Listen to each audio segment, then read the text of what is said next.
I'm Kara Suboy, CNETnews.com. This new Indiana Jones movie is without a doubt one of the most hotly anticipated releases of the year. It's been 19 years since the original release, and a lot has changed, especially the technology used to make the movie.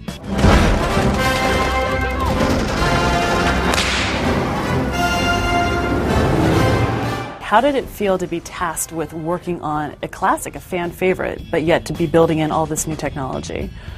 Well, Indy, it's this really iconic movie, that we all, where most of us grew up with. So it was quite a, it's really exciting to kind of bring that back to the big screen. And, I think we brought a lot of technology, but for the most part it was all, in service of the story. And, a lot of it you wouldn't even know is there. Now that we've got more technology, we can sort of do things that I think Steven had always wanted to do, maybe, or they could have done on those old pictures, but they never really had the ability to do. So, what's a good example of that?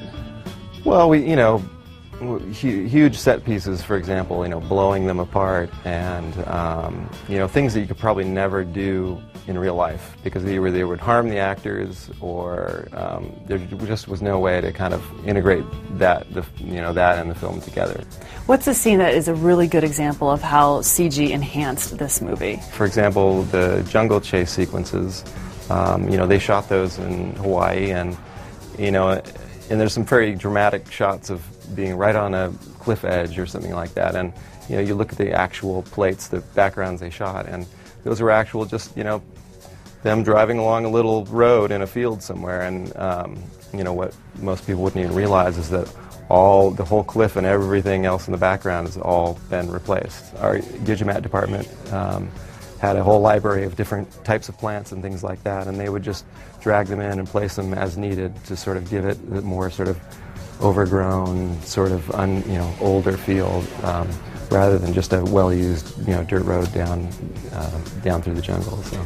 Any new software or any new special tricks and techniques used in this movie for the first time? There's a tool we have called Fracture, which basically we had a lot of huge set pieces that we had to destroy or break apart. So, a lot of that, lots of huge sets that had to be split into all kinds of little pieces and then, destroyed in certain various ways. Do you ever feel like you're up against an increasingly more sophisticated audience where you really have to get your CG spot on, otherwise people aren't going to buy into the storyline? Yes, definitely. I mean, one story I remember, I was traveling somewhere, and it was right around when Jurassic Park came out, and I remember going to see the movie and thinking, wow, it was so amazing, I mean, you look at stuff that other people have done here and you're like, how did they do that, So, and I remember getting in a cab afterwards and sitting there, and the cab driver said, yeah, that was great, but this dinosaur, well, it didn't look quite right to me. And I was sitting there, I thought it looked amazing. So,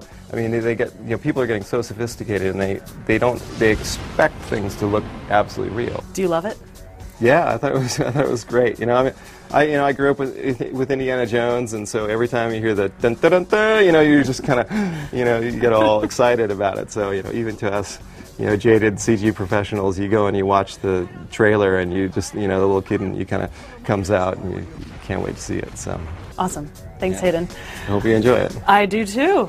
Indiana Jones and the Kingdom of the Crystal Skulls. Yes. I'm Kara Suboy, CNETnews.com. You're a teacher? Part-time.